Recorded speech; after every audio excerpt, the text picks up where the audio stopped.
of champions, where black and gold runs through the veins of every fan. Welcome to Steel City Sunday on the It's a Rap Sports Network.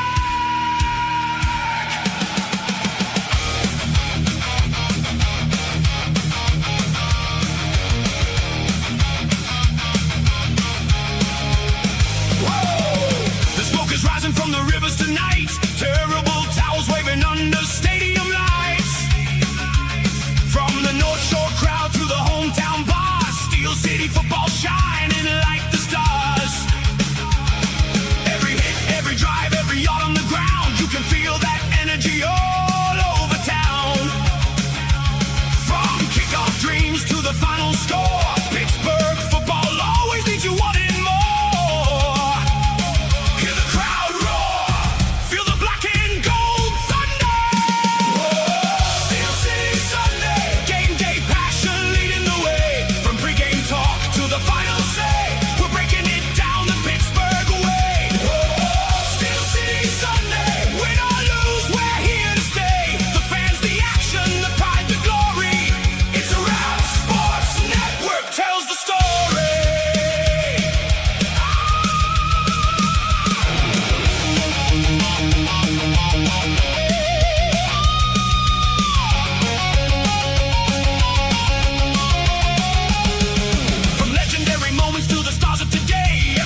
Every battle takes our breath away. The defense fly in the offense on attack. Once that whistle blows, there's no turning back. Well, there it is, ladies and gentlemen. I hope you can hear me. I am John Phillips. This is Steel City Sunday. We are live, and I'm excited to be able to talk to you. If you can hear us, let us know. It's always an adventure when you're on your own and by yourself, which is what I am right now. I'm literally doing this by myself, but I managed to get on the air, unlike last week where I had a few issues. But, you know, when you're not doing this on a regular basis, it happens. Ethan is King 84 in the comments section already. Ethan, hopefully you can hear us, and we appreciate you coming in this evening. We are live on X and YouTube tonight. We're going to make sure that, we get some people in here. And, of course, as the first half begins, we'll provide some commentary on the contest and, get some feedback from you as well by halftime. Excellent. We've got volume, and that's always a good sign, although maybe listening to me necessarily not always the best course of action in terms of a positive result, right? I spent many years in radio, and it was always enjoyable. I always loved radio. I got into this conversation on X with a few people about, how did you deal with people that might have said bad things about you, and it just kind of rolls off your back, if you will, because in this business, when you provide opinion, people aren't going to agree with you at times, and that's just the way it is. We try to be civil about things, and years ago I used to get into it with people, and it just doesn't do me much good at this stage in my life. I'm John Phillips. This is Steel City Sunday. We are going to bring some first half commentary. Well, I want to talk a little bit, obviously, about the quarterback situation.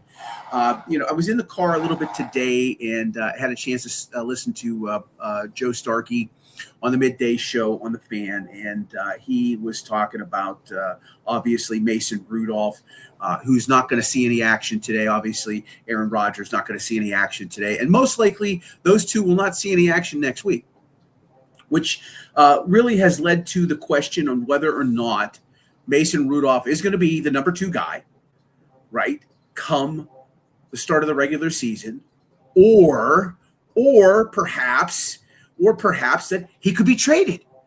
He could be traded, right? There's talk about him being traded. I've stated this since, Mike McCarthy came on board and through the course of training camp and the build-up to it.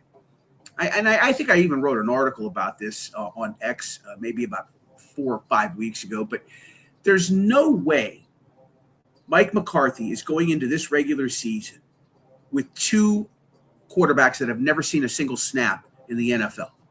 I don't care how good these 2 guys play.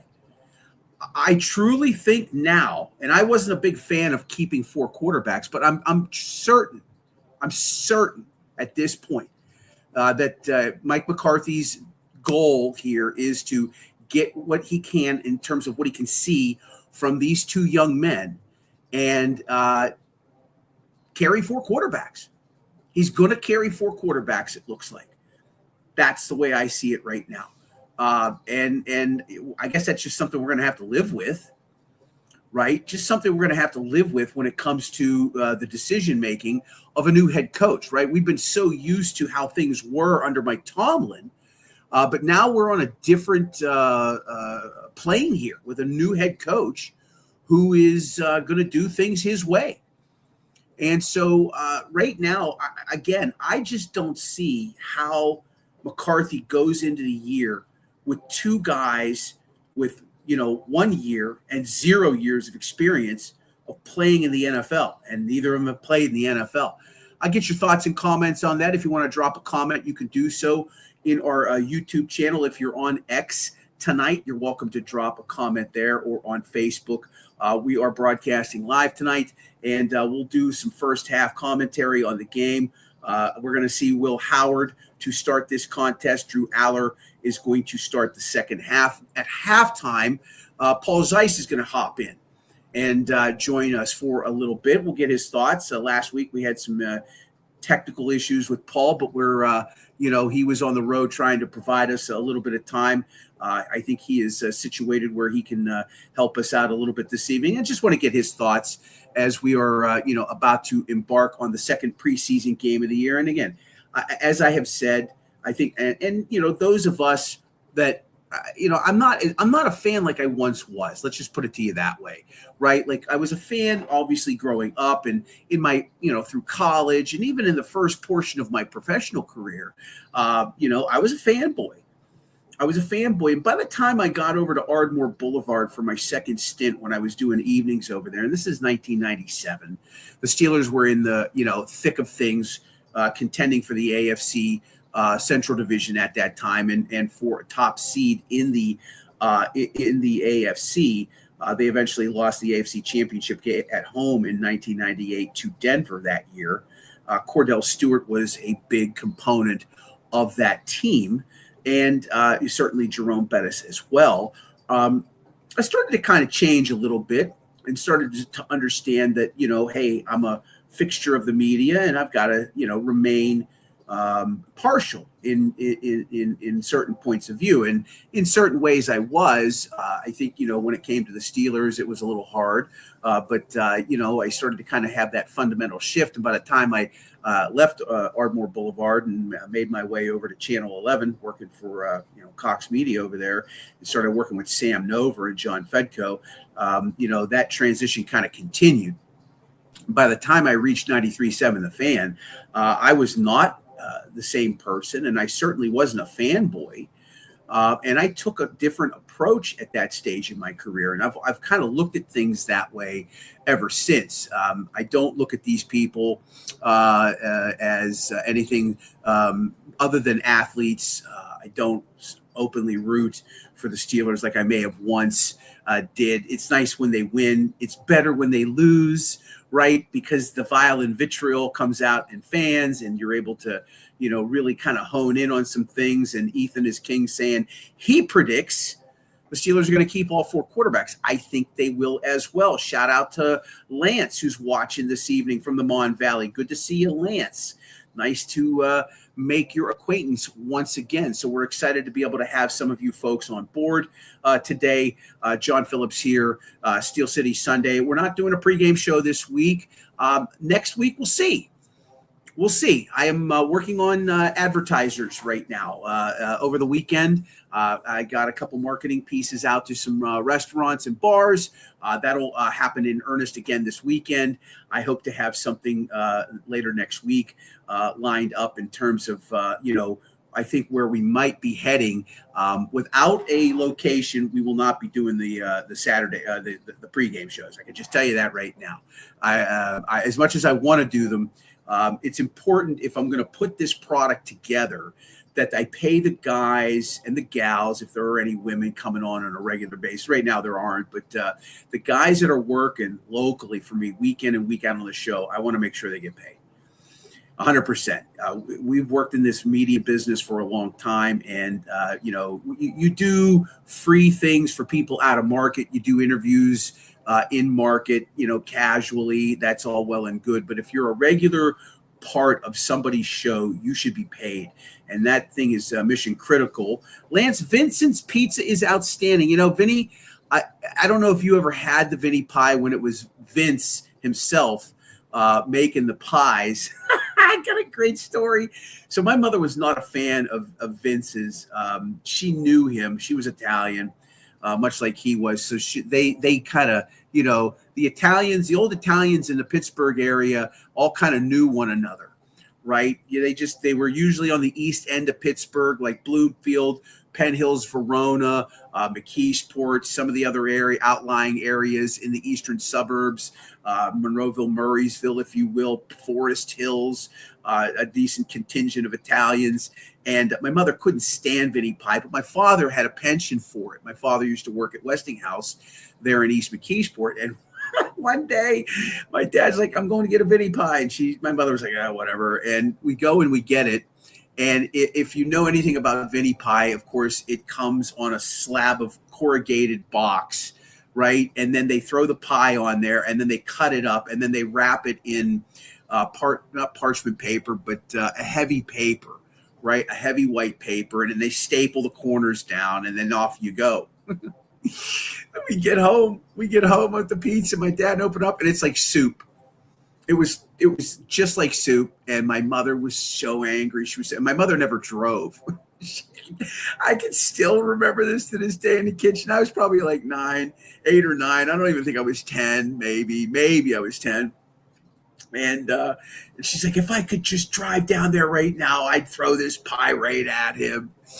She said a few other things that I won't recant, but that was my mother. She was amazing. Minio's anything else is not pizza. I would argue Fiore's. And I'll also say Pizza Lupo is pretty good. Broadway pizza. And I should also say over on the north side, Badamos. I mean, if you haven't had Badamos, you are missing out. That guy right there, man. Rockaway, too. They're over in Regent Square now. I love my pizza wrapped in butcher's paper with a black button crust or black bottom crust. See, I'm not a big fan of that, Lance. I don't like, and they call that New Haven style, right? Where they just burn the living daylights out of it. They char the pizza, right? What's the one up in Monroeville that's the chain that Dan Marino is involved in? They had the charred pizza. Anthony's Cold Fire. Thank you very much, John. Anthony's Cold Fire pizza. I had it a few times. It was okay. I'm not a big fan of that charred pizza. I'm not a fan of the Beto's and, put the cold cheese and toppings on it. Get the hell out of here. What are you doing? What are you even doing? We put the toppings on after the pizza's done. Shut up. It's great. Oh, it's the Ohio Valley style. Mentally ill. Who else is checking in here? Mr. Steeler fan.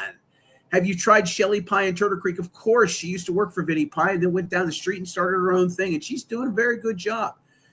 Literally the same product. And, hey, what is it? What's the old saying? When you mimic, right? The flattery, something to that effect. I don't know. It's this year's form of flattery or something like that. She's doing great for herself. Slice on Broadway is big time. I love Slice on Broadway. Absolutely. A solid pizza. Badamo and Slice on Broadway. Slice on Broadway just opened up, I think, a location down in the South Side area. Of course, they are out in Murraysville. That owner's a wackadoo. He's got a board in his pizza place of people that are banned. But hey, business owner can do what he wants. Beto's is gross. I don't disagree, Mr. Steeler fan. Every Vincent pie I've ever had was always well done on the bottom. Yeah, 100%. Absolutely it is. And that's what made him so special. And look at that, Karen saying hello. Good to see you, Karen. Welcome back to the broadcast. Nice to hear from you as well. We are just a few minutes away from the start of the game. It should be popping on the TV here any minute now, and we will have the broadcast. We will provide some commentary, as I had mentioned. I'm not going to actually show the game. That would be copyright infringement, and I don't need the NFL, and I don't need Roger Goodell outside the front door is what I'm saying to you. But nonetheless, we've got the Jets and Steelers that'll be starting here very soon. Kickoff just after 7 o'clock tonight, Lance. Just after 7 p.m. Eastern from what I am gathering here, but we're just a few minutes away from this game actually taking shape. So we are excited that you could join us. But again, just to kind of go back to the quarterback scenario here, I cannot in any sort of fashion understand if Mike McCarthy was to either trade or cut Mason. He's not going to cut Mason Rudolph. Okay. You don't cut a 9-year guy like that who can step in as you need him and perform, right? Let's go back to 2023. And, the Steelers were in dire straits, right? Kenny Pickett got hurt. Mitch Trubisky was not playing well. In comes Mason Rudolph to win the final 3 games of that regular season and get them into the playoffs where they eventually lose to Buffalo.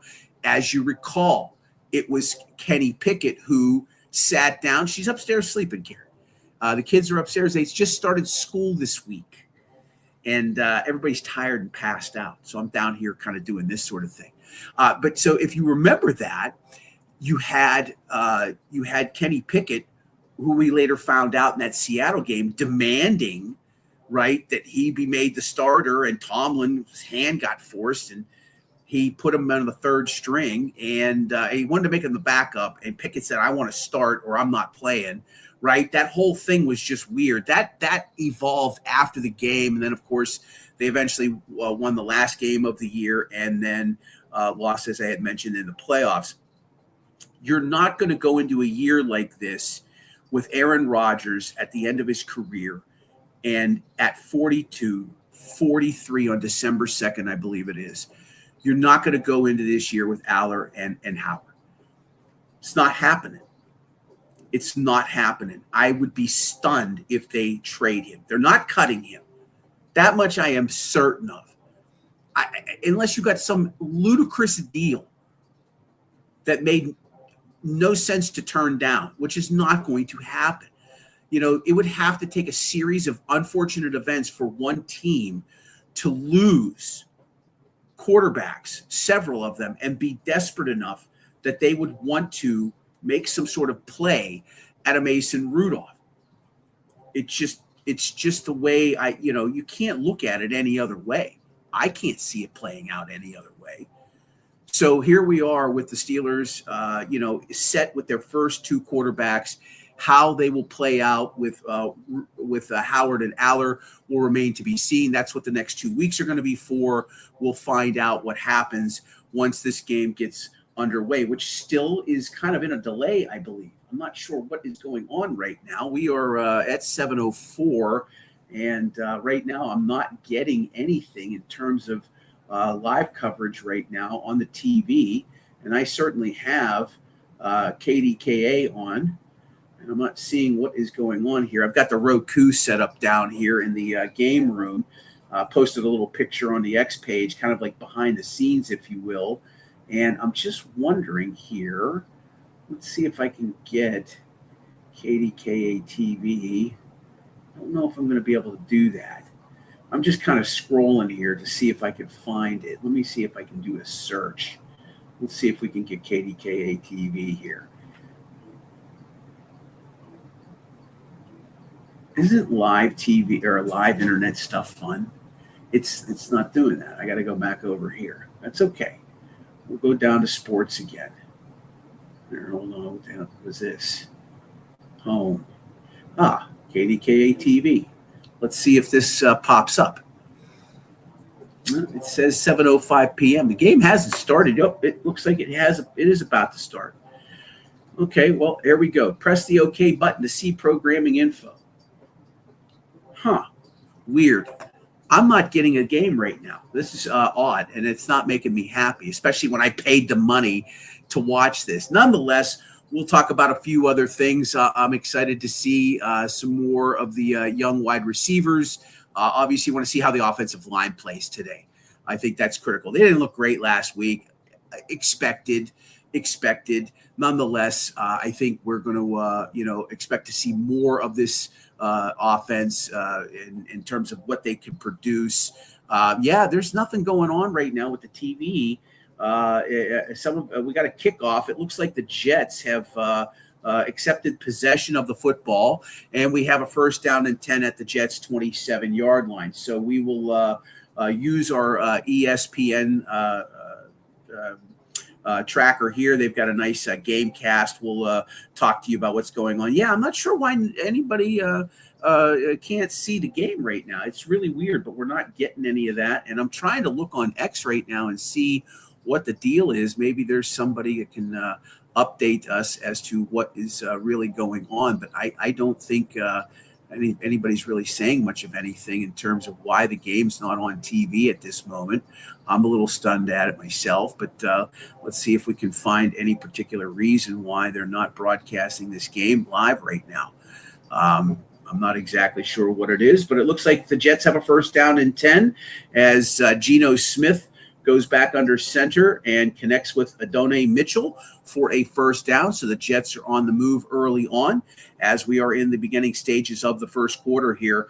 The Jets at the Pittsburgh Steelers. Please drop a comment in the section there if you can. If you're on our YouTube channel, if you're on X watching us, you're welcome to post any of your comments there as well. John Phillips here for the first half. We will keep talking about a variety of different things. Obviously, how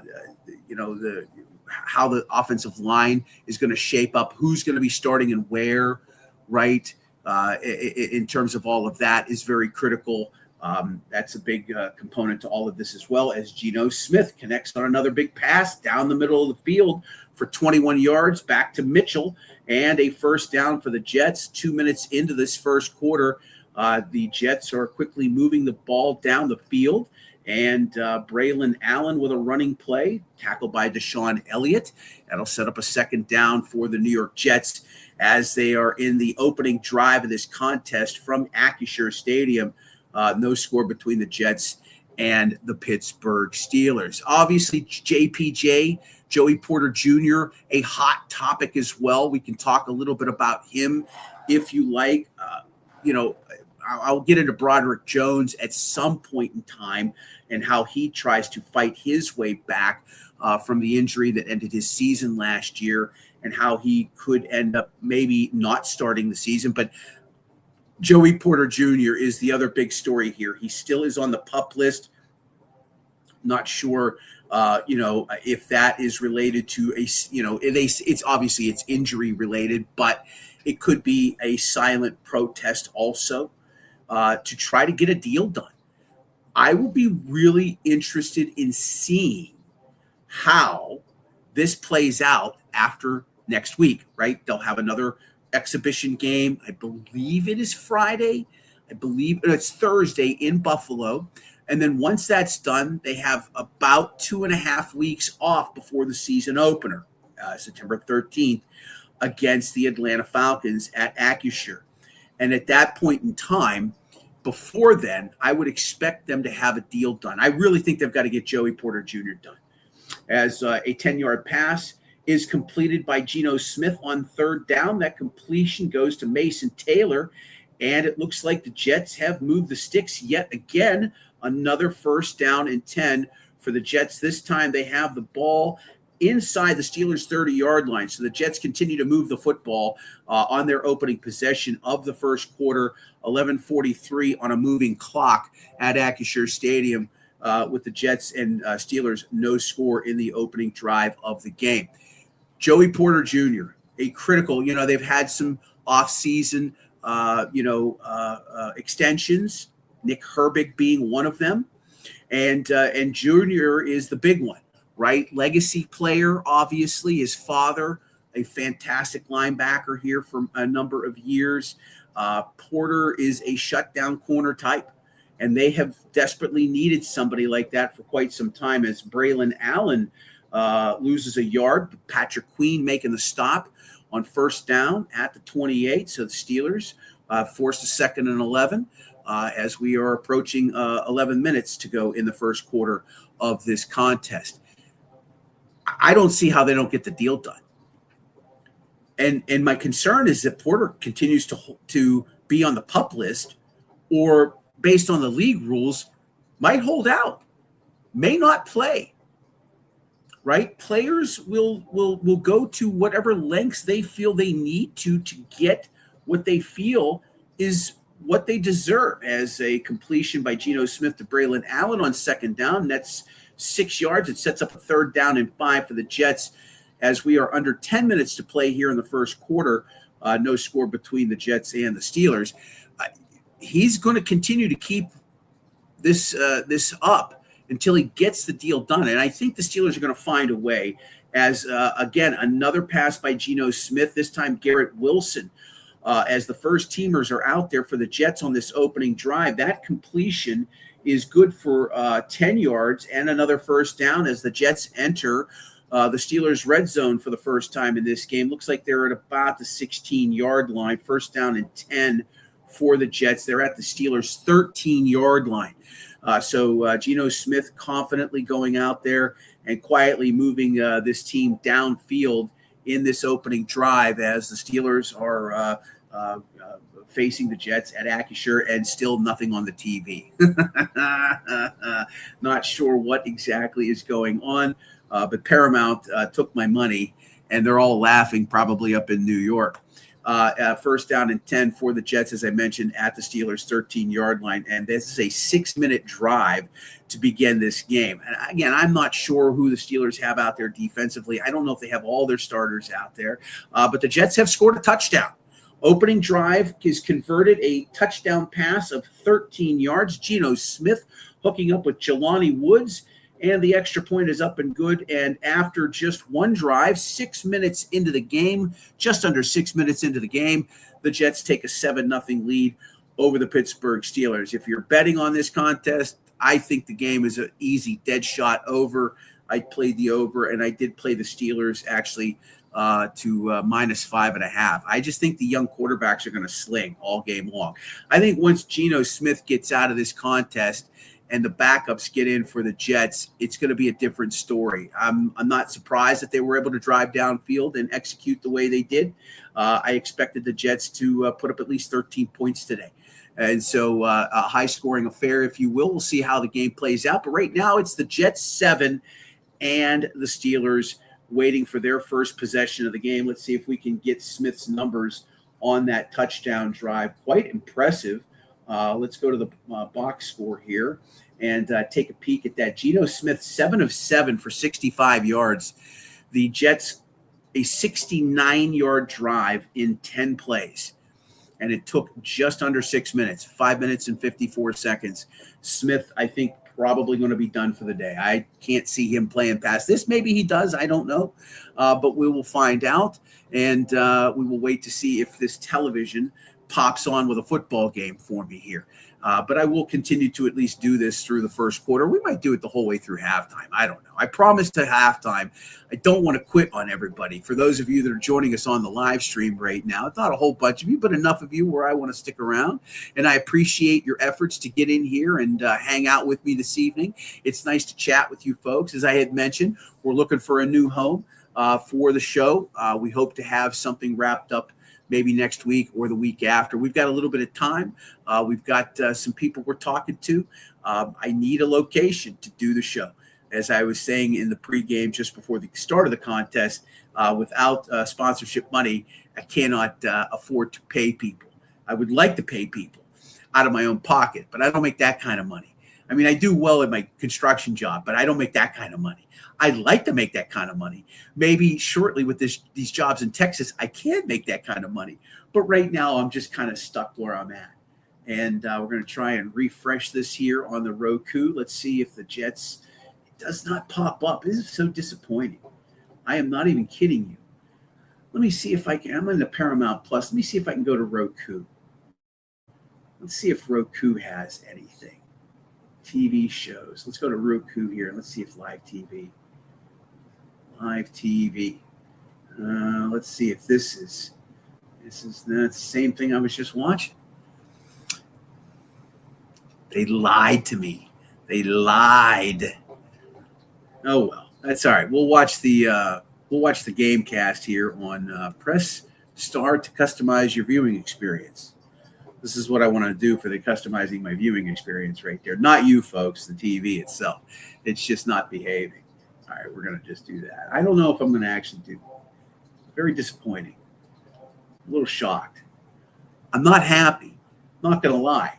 You would think that these things would work, but I guess this is what happens when you try it one more time. Paramount Plus Live TV. NFL programming will start soon. Now, here's the thing. Upstairs, I've got Xfinity, and I'm willing to bet that if I go upstairs, the game's on up there. But I don't want to leave you folks hanging for a couple minutes to try to figure that stuff all out. Either way, we're going to continue on here, at least for the first quarter. We may dive out after the first quarter if I don't have anything to watch. The game cast is just so much here. Okay, so Jaylen Warren with the first carry of the game for the Steelers gains 2 yards. The Steelers with the football at the 21-yard line. So they began the drive at the 19. It is a 2nd down and 8 for the black and gold, who watched the Jets on their opening possession go down the field and score and lead this game 7-0. I think right now, if they just aired it out with Aller and Howard all game long and just let them cook, right, get a few carries in here and there, especially with some of the younger backs, I just want to see what these quarterbacks can do. Mechanically speaking, that's what you're looking for. How do they look? How do they perform under pressure when there's a pass rush? Delivery of a football. Can they find small windows and get balls into tight spots where receivers can make plays?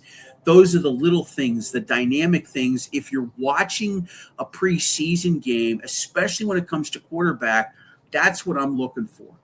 That's the key stuff. That's the honey, right? If you're going to evaluate talent, that's what you're looking for. Is Roman Wilson and Will Howard cannot connect on a 3rd down play. It looks like Howard on 2nd down, a passing completion, and then again on 3rd down, an incompletion. And so the Steelers go 3 and out on their opening possession of this exhibition, this preseason game, and they will punt the football back to the New York Jets, who scored on 10 plays and 67 yards. So not a whole lot to really digest from that opening drive. Howard did not really get anything underway in terms of throwing the football. Warren actually with 2 carries for a yard, and then Howard with an incompletion. So that was not a great start for the offense. I don't know if I necessarily want to see Jaylen Warren running the football the first 2 plays of that game.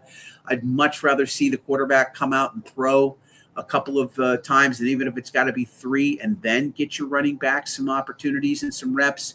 I think it's a little bit more important that the quarterbacks be evaluated and early on. But, hey, Mike McCarthy and his staff making these decisions, and the Steelers are punting the football away, and the Jets will have it at their 16-yard line after a penalty on the kick, and that's where they will take possession of the football with 7 minutes and 34 seconds to go in the first half. We're so pleased you could join us here on Steel City Sunday. We're streaming live tonight on our YouTube channel, on X. I believe we are on our Facebook page as well. I had to add a little bit of swag to the back this broadcast. I know Todd Haley was giving me some of the business. He was like, I like your paneling. It's a little old school paneling. And I didn't have I have a Steel City Sunday backdrop, but it has the logos from the restaurant last year. And I didn't want to, just not for any other reason. I just didn't think it would be appropriate. And I got this at a rummage sale right down the street here. I live in a little estate area here in Allison Park, and it's a real nice community. My wife and I, our kids, were so happy here. It's been great for us since we moved back to Pittsburgh. And this guy was like, it's $5. I was like, are you sure? I gave him 10. And I've been looking for a place to put it. The game room is mostly finished down here, and I haven't quite figured out where and what I want to do. I've got a couple of additional TVs down here I need to get set up, and I'm not quite sure how I want to fix things. I want to get a poker table down here as well, but I decided to throw this up. Straub beer, of course, near and dear to me. I don't know if there's anybody out there that's actually had Straub beer. It is still being brewed in St. Mary's, Pennsylvania, and I grew up when my father had a hunting camp up in Elk County, up near the town of Forest, which is on Interstate 255. When you come past Du Bois and you're heading up in that direction, you can make your way towards the town of St. Mary's, PA, and that's where Straub Brewery is. And the diabetic beer, that is exactly right. So Pittsburgh Sports Desk checking in. It is the diabetic beer. It is good to see you, Bill. How are you, sir? Great job on the TikTok. I think you're over 300. You're cruising past me. You're pushing all kinds of content. Bill Akins. Folks, Pittsburgh Sports Desk. Of course, you can see his stuff on here on our YouTube channel. We love Bill. Bill produced the show for me last year. Bill just moved himself and is a super busy guy. He was out at Latrobe a couple times last week covering the Steelers. So there you go. He's a busy man. Go check out Pittsburgh Sports Desk on the TikTok. Put your TikTok in there, Bill, so I can get that out there for the folks as well. Bill Akins doing some hard work out there. But the Straub Brewery, and I think I told this story recently. I don't know if I said this last week or not, but Straub is near and dear to me because when I was a kid and we would go to our hunting camp and my father's friends would show up, we would go up on a Friday, and then this is always buck season, right? Always right after Thanksgiving. We'd have Thanksgiving, and then Friday, my father and I, we'd shoot up to our camp as the Jets are in a 3rd and 9 at their 17-yard line with 7 minutes to go here in the first quarter and a 7-0 New York Jets lead. We'd get up there on Friday, and then by Saturday, guys would start showing up. Well, by Saturday night, they had enough of the camp, and what we would do is we would mosey on up. We would mosey on up to St. Mary's, PA, All About Sports 50 on the TikTok. Go find Bill and the Pittsburgh Sports Desk, All About Sports 50 on the TikTok there. My man was out at Latrobe a couple times last week asking questions of Mike McCarthy. So we would go up there, and of course they had the Eternal Tap. I don't know if you know this or not, but that was what Straub was kind of famous for. Or Pittsburgh Sports Desk on the Pitt Sports Desk on the TikTok. Pitt Sports Desk on the TikTok.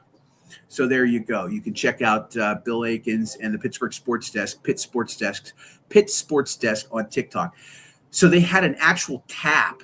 They had a pipe that ran from the inside of the brewery outside, and they had a tap on the front, and you could go up there 24 hours a day, 7 days a week, 365 days a year, and drink free beer.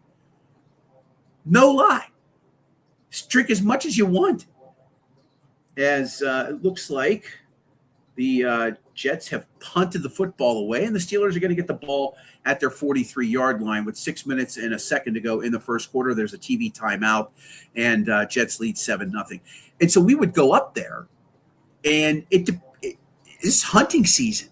Sometimes there would be a throng of people up there. Sometimes it wasn't as busy. It just depended on the time.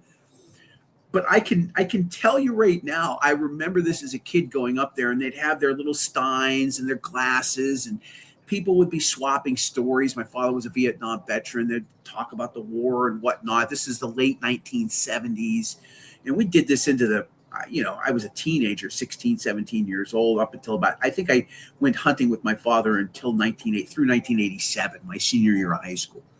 Because then I went to college, and I wasn't going hunting at that point in time. But I remember distinctly in the, 78, 79, and just going to this place, and we'd be there for a while. Who knows? Could have been there for hours, like a lot of guys, and they would just sit there and just drink free beer.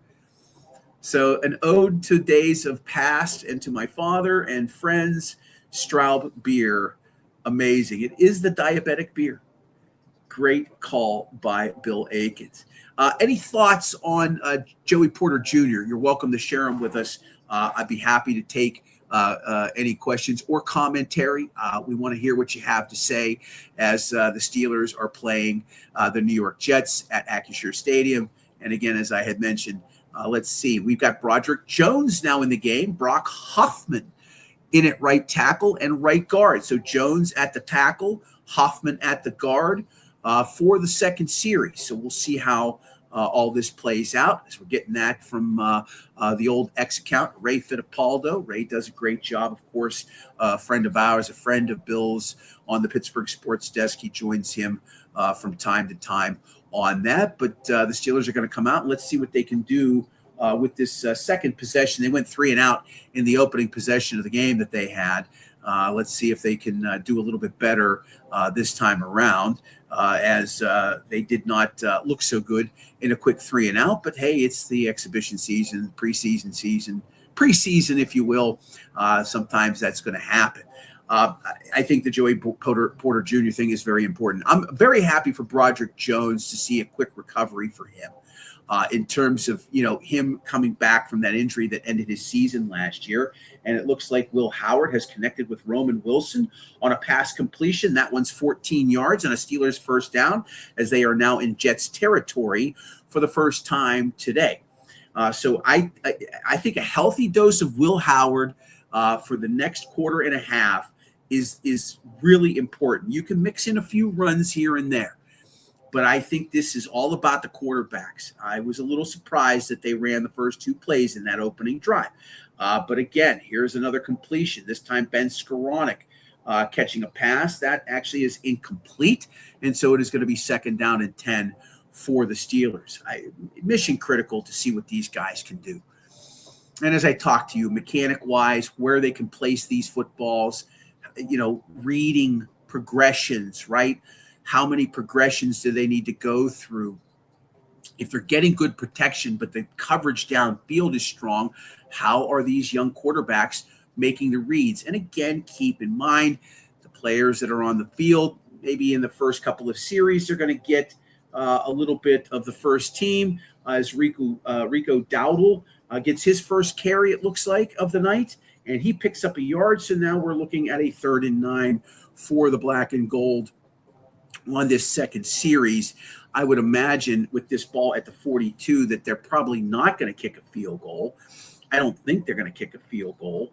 I would think that depending on what happens here on this particular play, they're going to want to probably go for it, but we'll see what happens. Again, in this type of scenario, why are you punting? Unless you're deep in your own territory, what's the sense of punting the football? It looks like there is a sack on 3rd down of 11 yards. Will Howard sacked by David Bailey. And so the Jets defense comes up big on 3rd down. They stop the Steelers and force a 4th and 20. And so the Steelers are going to punt the football. I would imagine they're going to punt the football here, and that will end the second drive. So we've had 2 drives for the Steelers. Howard, I believe, he's taken a sack. He has the 1 completion, and he has 2 incompletions so far. Nothing really to write home about, if you will. Every game is going to be a little bit different in terms of the results and what you're going to see. So there are those sorts of things that you want to keep in mind when it comes to the Steelers and how they look at these quarterbacks and what they're actually doing. Okay, I am going to do a couple of things here. The Steelers have punted the football away, and the Jets will have it 1st down and 10 at their own 4-yard line. I am, let's see here. Hold on here. An illegal stream with the football game. I'm searching YouTube right now, and I'm seeing that there is the Steelers game is being illegally streamed by somebody with 126,000 subscribers. So there's the football. I may have to watch the game here. I don't know. I'm not. The game is clearly going on, but it is not on my television. So I'm just going to turn that off right there. And I don't know. It's it's the wild, wild west out there. And I really thought we were streaming on our YouTube channel, but I guess we're not. I'm a little. Now I've got to check this. Hold on a second here. As we do some kind of like maneuvering around. Okay, we are on our YouTube channel. We're on the It's a Wrap Sports Network channel as well. Okay, fair enough. Well, I have found the game illegally on YouTube. So it makes me wonder how they are allowed to keep getting away with those sorts of things. Because I can tell you right now, if I had this game streaming on my channel right now, it would be over. It would be so over. I would be, there would be, squad cars out front. Goodell would be charging from the back. Broderick Jones has lost so much weight. He looked like a tight end out of camp. I heard that. I think I actually heard you say that, Bill. I think I actually heard you say that. Look, when you are injured, you're not probably eating the type of diet that you normally are, right? He had surgery. You're not going to be probably putting that weight on quickly. You're waiting for that injury to kind of heal for you to get to a point where you're going to start maybe getting back into a regular routine of some kind. That it doesn't quite surprise me, but that's probably best for him. Probably best for Broderick Jones that some of that weight came off. And he keeps it off for right now. Maybe the best thing for him as he battles back. And look, depth at the offensive line. Let's talk about that, right? And Jones did not start the year last year very well, right? We saw him struggle early on. He gave up a bunch of sacks early on. And he started to kind of turn things around by the 4th, 5th, 6th game. And he didn't pose to be that problem that he had been struggling with the transition to the position that he was in. And, certainly playing in the league has its own challenges. There's no denying all of that as the text messages are coming in.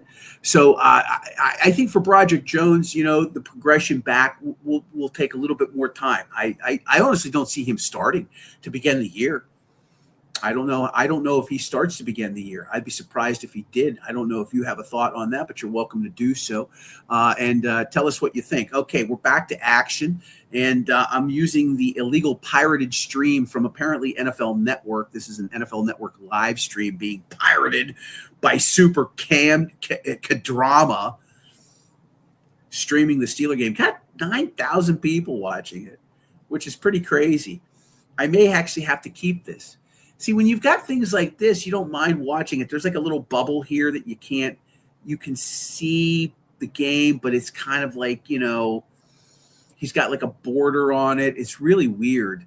And because I don't generally dabble in these, the streams like years, I've always, had cable and whatnot. When I was in South Carolina, I paid for, the NFL Sunday tickets so that I could always have the games. But always Crack Streams was one of my personal favorites. Stream East, if you knew about those sorts of things. I used to use those a lot for college basketball, mostly because I was a degenerate gambler. And when you've got money on East Tennessee State and, Coastal Carolina, you can't find that broadcast so easily, right? You just can't find that broadcast so easily, 10, 15 years ago. Now with ESPN Plus, every team streams their games on their channel as a big run by, it looks like we got a backup quarterback in. Let's see here. We got a quarterback in here now for the New York Jets. Let's see who that is. And we'll get you his information because he just ran for about 22 yards. Cade Klubnik is in the game for the Jets. He just picked up a big gain on first down running the football, 16 yards. And the Jets maintained possession on a moving clock in the first quarter with 1:44 to play. The Jets lead the Steelers 7-0. boy, I tell you, I love being wrong. I love losing money on gambling. Actually, I had a free bet on Fanatics, and I pitched it on a couple of lines. A lot of football to play here, but the Steelers of last week so far have not showed up offensively. Although Will Howard only had one scoring drive last week. Obviously, it was Drew Aller that had the 3 touchdown drives with the 1 rushing and 2 passing. Will Howard, 1 of 3 so far for just 14 yards. As Klubnik puts a ball into the air under heavy pressure, that pass is incomplete. And I don't know if we've got a flag here on the play or not. Looks like the officials are getting together. They might call some sort of penalty on the Steelers here. No, it looks like the officials are huddling right now. They're going to definitely throw a roughing the passer flag here, it looks like. You know, the way this league has gone in the last decade, it's intentional grounding. Okay, they're throwing intentional grounding on the quarterback, and so they'll probably, that'll be a loss of down, and that'll make it 3rd down and long, and it's a spot foul, which was inside the Jets' 20-yard line. Looks like that pass came down around the 17, which is going to move the ball back down to the 12, I would believe. We've got this whole scenario here of how the Steelers are going to put their offensive line together, right? What are the quarterbacks going to look like? Will Joey Porter Jr. Get the contract? How about TJ Watt? What about TJ Watt? He's got to bounce back from last year, right? Doesn't TJ Watt have to have a better year? I mean, how could he be worse? Looks like there's a turnover potentially. There is a ball on the ground. We've got a scrum. We've got officials. We've got players, and the Jets have retained possession, but they're going to have to punt the football. And once they punt the football, that'll pretty much bring the first quarter to an end. So we will have made our way through the first 15 minutes of play. Jets lead the Steelers 7-0. What about TJ Watt? I think this is year 9 for him. 9 or 10, and it's either year 9 or 10. And I'm trying to look that up quickly here right now.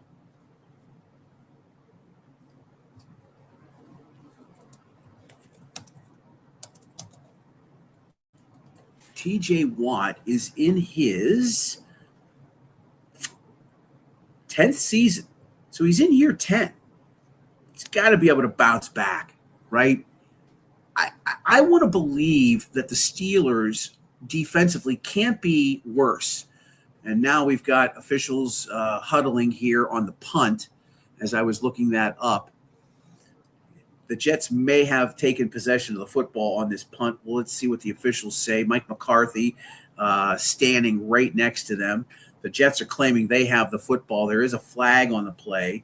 But TJ Watt and just the defense in general, I think they finished 27th last year.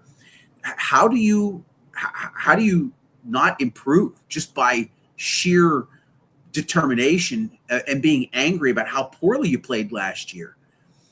Looks like there is a penalty on the Steelers, and the Jets did get possession of the football. So on the return play, it looks like Whedon fumbled the football, and it went right to a New York Jet who quickly stepped out of bounds because his motion was heading in that direction. The ball just popped right out of Whedon's hands. He was being twisted around. I'm pretty sure that's who it is. Let me make sure. I'm going to get some clarification here in just a second. That was Caden Whedon, who fumbled the football, was not poked out of his hands. He fumbled the football. It was recovered by the Jets, who the player, when he caught the football, was already heading out of bounds as they were heading towards the Steelers sideline. So the Jets have possession of the football on one of the very last plays of the first quarter. We have 5 seconds left in quarter number 1, and it is going to be the New York Jets taking possession of the football and up 7-0. So a turn of events, a turnover by the Steelers leads to the Jets. Well, now they're looking at it, and did he get 2 feet in? They may actually review this play. Now the question is going to become, yep, it is Steeler football. He did not get 2 feet in when he caught the ball. So the Steelers do get possession of the football, and this will be the last play of the first quarter with the Steelers up or down 7-0, and a running play, which is going to net about 6 or 7 yards, and that'll bring the first quarter to an end. So Steelers down 7-0 after a quarter of play. Glad you could join us here on Steel City Sunday and the It's a Wrap Sports Network. I would be a shame on me for 6 weeks if I don't mention the It's a Wrap Sports Network. The final word with Maddie B. Maddie B runs the network that powers us on the air. Can't thank Maddie enough. He's giving us an opportunity to come back and do year 2 with It's a Wrap Sports. These are Philly guys. They've got a ton of great shows. Maddie B's on 5 nights a week. You got the Philly Friday Frenzy at 9 p.m. That's with Al Zafari. Every once in a while, I join Al and Mike Loro on Philly AM Sports. That's at Sundays at 9 a.m. And now with the college football season on us and hockey coming around the corner, you're going to hear a lot more from Mike Loro. He hosts a show called Props, Locks, and Parlays. He also hosts a Penn State football show that'll be coming back on the air here in a few weeks. College football is just a week away. Used to get really excited about college football, and now with NIL, I could care less. I had that conversation with a few people this week. College football just not the same. Not the same. Thousands and thousands of players entering the portal every season. It's crazy. I think it was 10,000 this past football season. It might have been more than that, actually, with about 2,000 of them landing somewhere. And it's always up. Right? If you're in FCS, if you're in 1AA, if you still call it that, FCS, if you're in the lower levels, you're moving up into the higher levels of FCS. And if you're at the top level of FCS, if you're at a JMU, North Dakota State's now Division I. They're now an FBS school. Of course, they were a Division II school for many, many years. Dominant team in the lower levels. Of course, they were in the FCS for a number of years, dominating there. They've now moved into the FBS football subdivision, and that'll be their first year competing at the top level of college football, if you will. They're in the G6 locations. Yeah, I saw that. Thank you, Bill. They did not retain possession. They did not. The guy who got the football did not have both feet in bounds. So the Steelers get to keep possession of the football, and we'll start the second quarter here with that football as they are down 7-0. But these players that are at the G6 schools, the good ones get to move up to better schools. The ones at the top G6 schools end up going into better of the P4 schools. And then, of course, the lower P4 schools that have the best players, those players are now going to move up to the top P4 schools in the Big Ten and the SEC and the Big 12. It looks like Texas Tech is going to lead the way again this year in terms of most money spent on NIL, close to $40 million. Last year, $35 million. It got them to the quarterfinals of the college football playoff. We'll see how that plays out again this year, potentially for them. But they look very strong. And based on their schedule, I don't know how they don't go undefeated. I don't know how they don't go 12-0. As the Steelers have a first down and 10 with, it looks like, let's see, who's running the football? That's Jalen Warren in the game running the football. He's had a couple of runs. And the Steelers are going to have a second down as they are now into the second quarter, and they are down 7-0 as the ball is now at the Jets' 49-yard line. Will Howard starting the game for the Steelers at quarterback under a shotgun set with a sidecar, that being Warren to his left. He's got twin receivers to the far side of the field, and he is going to step back and throw 3 steps, completion, and it is a first down. Possession of the football, it is complete, and with possession of the football for the Steelers is Darnell Washington, the big tight end, making his first catch, it looks like, of the preseason. He catches the football, and he has a Steelers first down at the 49-yard line. And on first down and 10, The Steelers throw a pass. That is incomplete. That is an incompletion by Will Howard. It looks like it was Jeremy Bernard. And so it'll be 2nd down and 10 for the Steelers as they are in the second quarter, early stages of the second quarter. And it is still the Jets 7 and the Steelers nothing. We will continue to broadcast live. Hopefully Paul Zeiss can pop on here. And, I forgot to send Paul. Paul can't do anything because I haven't sent him a link. I'm sitting here thinking to myself, I've got to send Paul a link. Paul, I'm going to be sending you a link here in just a few moments.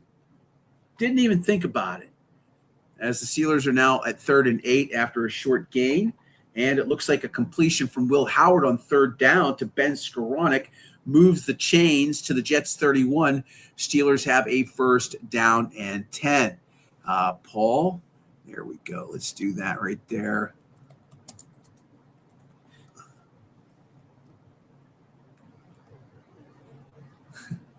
I'm sitting here thinking to myself, I haven't seen Paul in the backstage yet. And the reason why is because I didn't send him a damn link. So we got to get on with Paul and let him know link has been sent. So there you go. Sometimes things escape my mind. You know, that happens sometimes. All right, so a nice job by, I'm looking at this pass now, by Will Howard. Great job down the middle of the field. That's the other thing. Last week, middle of the field passes in bunches by the Steelers. More of that, please. Right? Just a complete transformation of this offense. It's going to be amazing to watch this offense operate. We have been so conditioned to 3 yards and a cloud of dust, right? Run, pass, 3rd and 9 bubble screen, right? That kind of offensive output has been depleting to the fan base, right? Look, when Todd Haley left, and Todd's great. Look, Todd knows, and just having had him on the show like we did last year, just listening to him, you're right, growing up in a football family, right? His father, of course, working for the Steelers for many years. He understood how the thick skin has to, shield you from, what people might say about you, right? And I've talked about this being in radio. You just, people are just abusive online and they say things and it just, it just kind of rolls off your back. But since Todd Haley left this team offensively, the Steelers, and I think it was like 8 seasons, they were just terrible. Not a good football team to watch as the Steelers are now in the Jets red zone, facing a 3rd down and 4 at the Jets 14-yard line. So we'll see how that plays out as we are now under, looks like we are under 10 minutes to play here in the second quarter. Jets lead the Steelers 7-0. We'll see if the Steelers can push this into the end zone. I don't see any reason if they don't get it here on 3rd down and 4, why they wouldn't go for it. I don't see anything to gain from a field goal, to be quite honest with you. Again, in that scenario, why would you bother with anything like that? And Will Howard has thrown an interception. There you go. So Will Howard is intercepted. Looks like Andre Cisco picks off the pass, returns at 23 yards on the 3rd down and 4. And so Will Howard, with his first mistake of the preseason, leads to a turnover, and the clock has stopped with 9:23 to play in the second quarter. Steelers are now down still by a score of 7-0 to the New York Jets. So Howard's picked off. We'll get a chance to look at it here on this stream that I'm watching because it is about a minute or so behind the game cast. But Will Howard has been intercepted, and the Steelers lose possession of the football inside the Jets' red zone. Again, I'm not going to sit here and belittle the kid for mistakes, right? He's really getting his first real action in the NFL, as my Paramount stream still hasn't worked. So a tough pass there. He was throwing into single coverage, and it looked like the high safety that was on the play just broke on the ball, read it the whole way. I think just looking at it initially as I did, Howard, it was a bad throw. Wilson was his intended target, and the defensive back was just in front of him the whole time. I think Howard was just kind of locked in on him and did not progress in his read, just from what I can see initially here. So a tough one there for Howard and the Steelers as they turn the ball over after a decent drive. And so they'll have to go back to the drawing board when they get the ball back here. But the Jets retain possession and a 7-0 lead here, 9:23 to play in the second quarter. We'll have Paul Zeiss on by halftime. Once Paul pops in here on the stream, I'll bring him in, and then we'll bring this broadcast to an end. I appreciate the 40 or so of you that are hanging out. It's nice that to have people to talk to again. Obviously, once we get the regular season started, the audiences will be bigger. It is a preseason game, and this was very kind of last minute, if you will. We're not asking. I'm not trying to ask too much of anybody right now because we don't have a sponsor. But people are willing to come on. Last week we had 6 guests in rapid fire succession, which was fun. We put a short 50-minute pregame show together just to kind of do it. And it was very fun. This week I wanted to try something a little bit different. We don't have a huge audience on our YouTube channel. If you're not on our YouTube channel, please go subscribe over there at Steel City Sunday.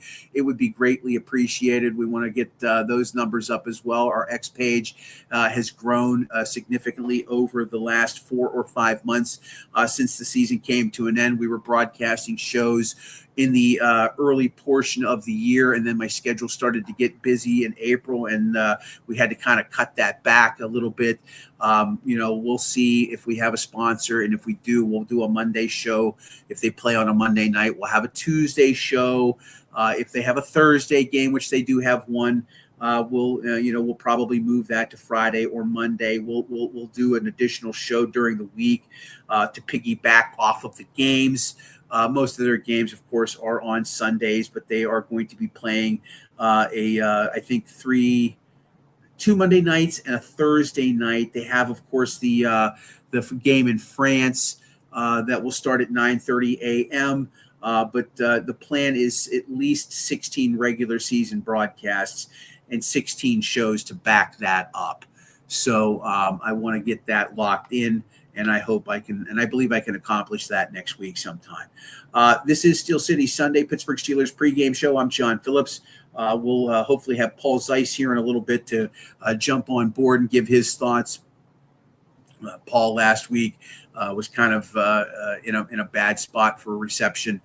We got about 20 or 30 seconds out of Paul, and then we just wanted to let him go and get on with the rest of his evening. Nonetheless, we'll get him probably right around the 2-minute warning or right at halftime. Paul will jump on, and when he does, we'll bring him on board and just, get his thoughts on the first half and what he has seen so far, through this schedule of play.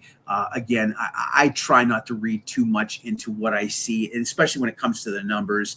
If a quarterback puts up big numbers, if a running back has a big day, that's all well and good. Most of these guys, as I had mentioned, they're not going to be on an NFL roster in 2 weeks' time, right?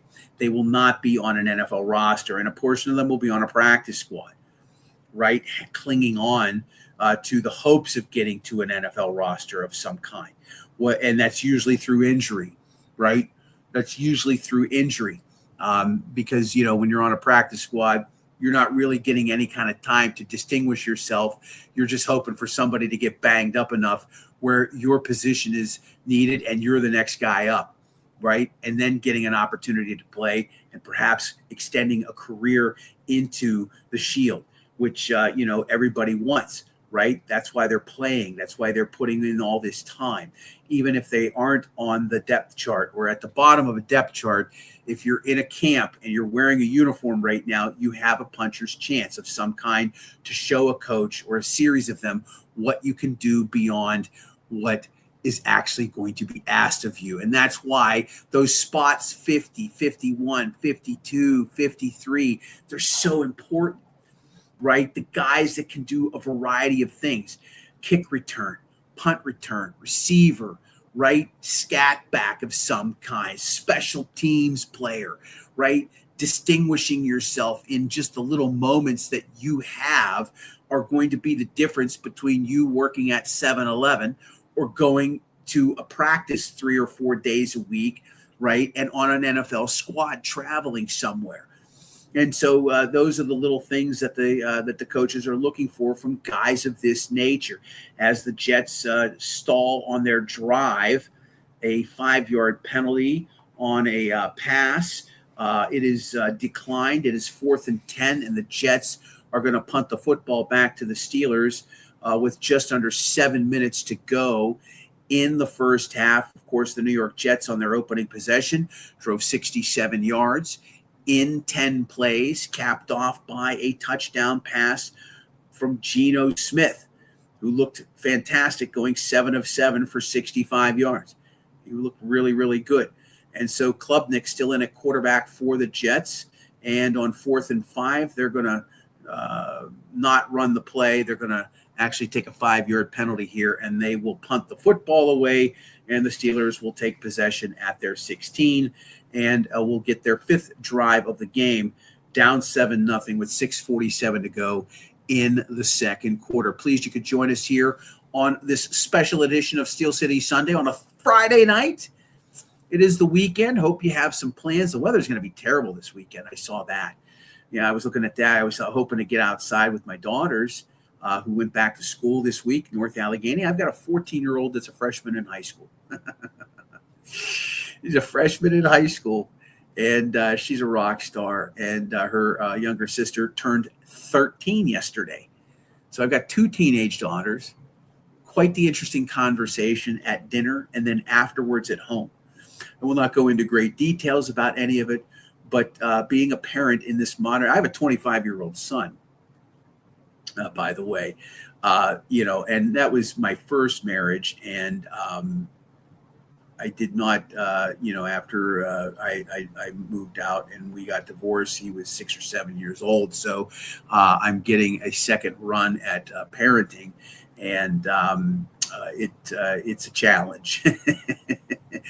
It is a challenge to be a parent in 2026, especially with young kids. But all is good. All is good. We've got open lines of communication on both ends, mom and dad. And, it is what it is. We just want to make sure we raise good, young, upstanding citizens. All right, breaking the action here as the Steelers are going to get their next possession. Will Howard maybe a chance to fix the interception that he threw on the previous drive in the Jets' red zone. He did a nice job of moving the ball downfield in that last drive until he just locked in on a receiver.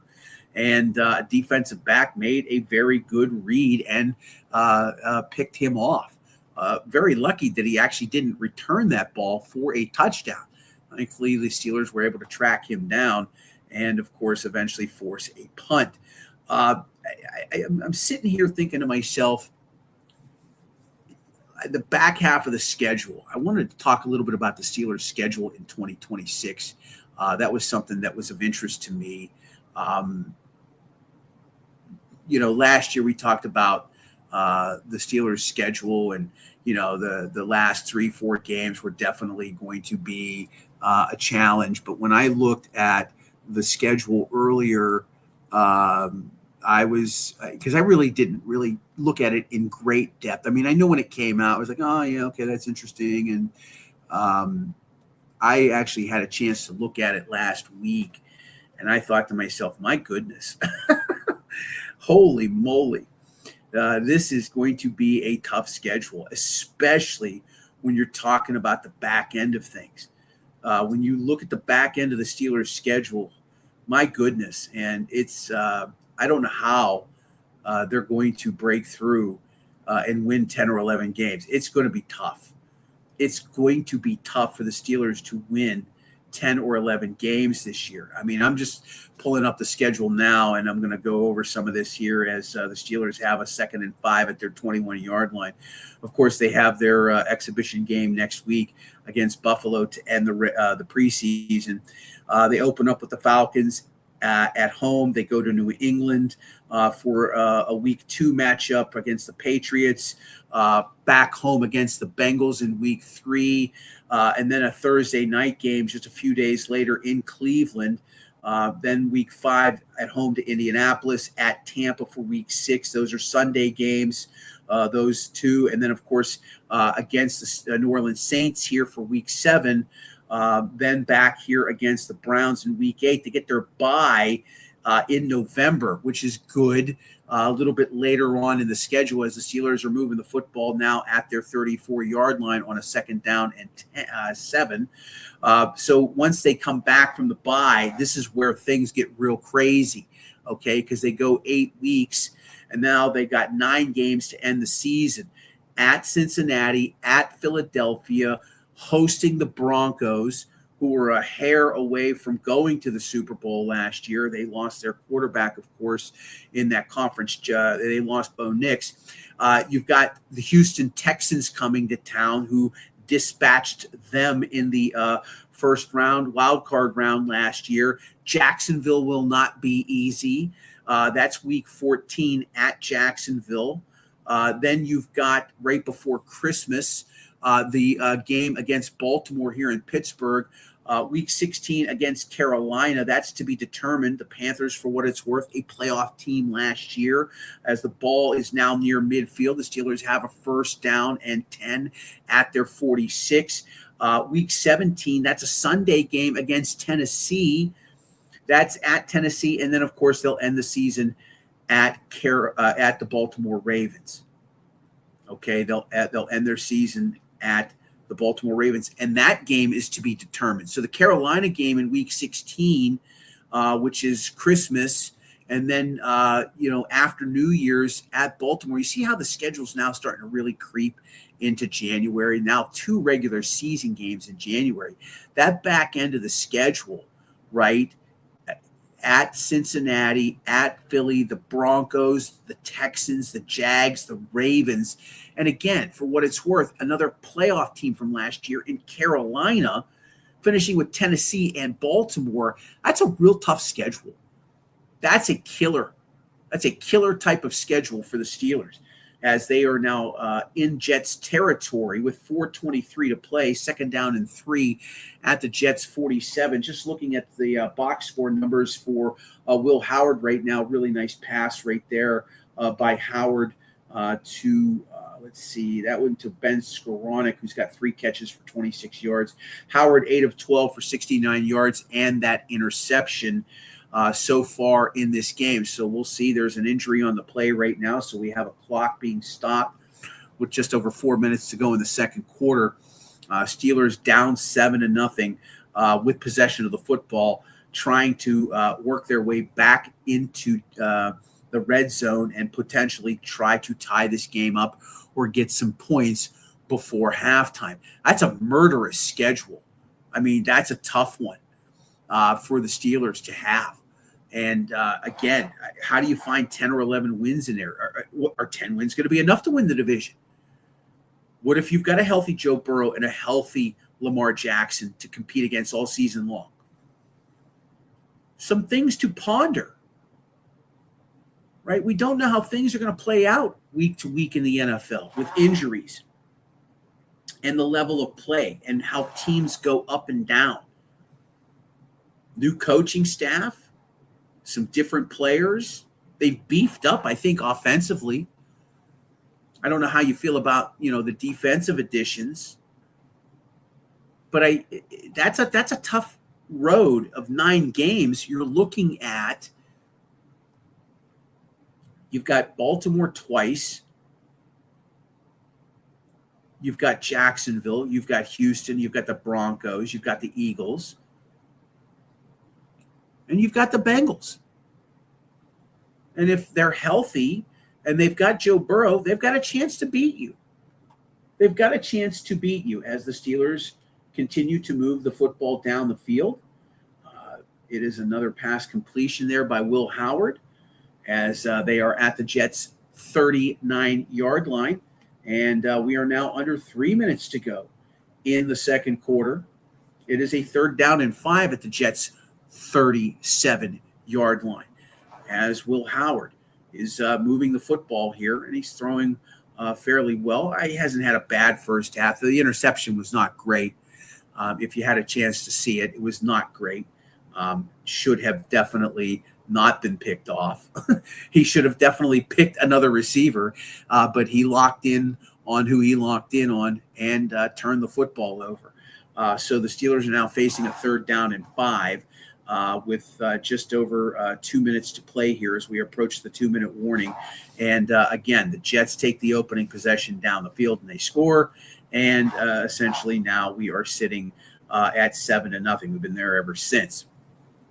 As Will Howard is looking at this play, and again, the clock that I have, we are now at the 2-minute warning, and so we have a stoppage in play, and we'll see how the 3rd down and 5 plays out here.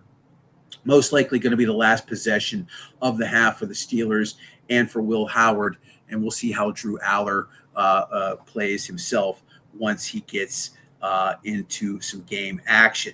Okay. We're just a few minutes away from Paul Zeiss jumping on board. And once we get Paul in here, we won't keep him for more than maybe, say, 10 minutes. We'll get his thoughts on the first half, talk about a few other things. Joey Porter Jr., I want to get his thoughts on Porter. And, look, the obvious is the obvious elephant in the room is the quarterback scenario. And if they're going to keep 4, which now it looks like they're going to. Whether you agree with that or not, or how they pull that off, I don't know. I am certain that there is no way Mason Rudolph isn't wearing black and gold come week 1. What's intriguing to me is really the defense. And I said this earlier. If they can just improve by a 1/3 from last year, right? They finished 27th. If they can finish just middle of the pack, you've got to you would think if they improve by a 1/3, that puts them around 19, right? Maybe 18th. If they can finish in the middle of the pack defensively, I've got to believe that the offense, and again, we don't know what we're going to get from Aaron Rodgers. If he gets slightly better protection and he gets the time that he had for the majority of the season, Rodgers didn't have a bad year. He had a couple of bad games. He looked terrible against the LA Chargers, right? Obviously, the playoff game, everybody looked bad against the Houston defense. That Houston defense was just stout, just really just dynamite.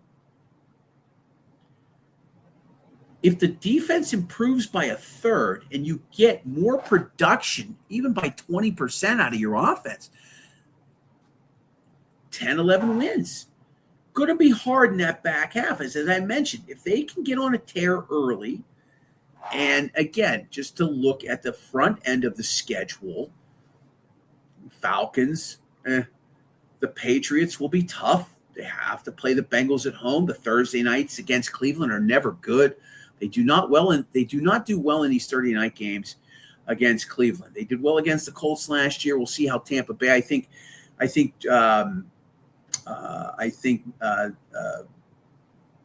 why am I forgetting his name now? The quarterback down in Tampa, the one that was in Cleveland. Then he went to Carolina. Why am I forgetting his name all of a sudden now? The young kid that won the Heisman Trophy, Baker Mayfield. Thank you, John. That kid's going to have a year. He's not a kid. He's like 29 or 30. He's going to have a year. You mark my words. As Will Howard throws his second interception of the game. So he is picked off for a second time. There was talk of seeing some regression from these quarterbacks. And sure enough, he tries to fit it into a real tight window with one-on-one coverage. The defender was in front of the receiver the whole way. There is a flag on the play right now. Let's see if the Jets maintain possession of the football. We got pass interference. It's on the offense. The Jets are going to gain possession of the football, and that should bring the first half, depending on how they manage this football. 154 to play here in the first half. The Jets have all 3 of their timeouts. They have forced a second turnover, another interception of Will Howard, and so New York excited, and that is how that drive ends. There is another game going on right now, Carolina at Jacksonville. The Panthers lead the Jaguars 7-3. 7-3 is the score in that contest. So there's that game to mention, as I should. Not a great throw again there by Howard. Not great at all, just from what I watched with my own 2 eyes on the stream right there. Well. So that's going to probably be it for Howard. I don't know. We'll see if the Jets, go 3 and out. We'll see if they can continue to keep possession and end the half with the football. We'll see how that plays out. But that's a little disappointing. And so I heard from Paul Zeiss via text. We'll see when he pops on here in a few moments. We'll keep Paul on for about 10 minutes, and then we will end this broadcast tonight. Appreciate all of you hopping on board. You like my little Las Vegas shirt tonight? I bought this when I was in Vegas last year. I miss Vegas. I need to get back out to Las Vegas. There's just one thing that I won't probably have enough of, and that's money. And if I go back to Vegas, the plan is to do like a 48-hour run with a backpack and just some clothing and just change and spritz up and just have at it and then fly back. I think that's Vegas for me. I just, and I don't want to stay off strip. I don't want to rent a car, right? You know what I mean? You have to pay to park. It's outrageous. The resort fees that they charge you on and including at the hotels in Old Vegas up on the northern end of the strip. Who wants to pay a $50 resort fee for a room you're going to sleep in for a couple hours? And I'm going to tell you right now, when I go back, if I stay up by Fremont again, it won't be the Golden Gate. My goodness. It was like I slept in a chlorine bottle. It was terrible. Like I walked into the room, I'm like, oh my God, it grabbed my clothing. It was terrible. I went out there for a reunion last year as the Jets are up near midfield as they have taken possession of the football and are a 17-yard gain, a 14-yard gain on first down has them moving the football quickly up the field. So they have moved the football here with now under a minute to go in the first half. Yeah, watching the replay on the Will Howard pass, not a good football. Not a good football thrown right there as the Jets call a timeout as they are near midfield, I should say, with about 53 seconds to go in the first half. It is still the Jets 7 and the Steelers nothing. So Will Howard with a pair of interceptions, most likely going to end his evening as I look at his numbers here in the box score. 10 of 15 for 74 yards, the 2 picks. He was sacked on one occasion for an 11-yard loss. So it'll be up to Drew Aller to put some offense together. And maybe both of these kids regress today. There is a good possibility of that. And there was some scuttlebutt and talk about possibly seeing that today from these guys. What we saw last week was amazing. And everybody wanted to get a bust. Paul, what little we were able to get from Paul last week was, this was more the pregame show, but from what I saw online, everybody was ready to get a gold jacket together and get a bust ready for Drew Aller, who looked incredibly good in 3 touchdown drives. And, as I wrote about the next day, I just said, hey, take it easy. Let's just slow everything down. We're so starved for good quarterback play. We want to see the quarterbacks do well. We want to see this team do well. We want to see an offense that's in the modern shape of what you see other teams like the Chargers, the Jaguars, clubs that I'm not even thinking of. Cincinnati, for example.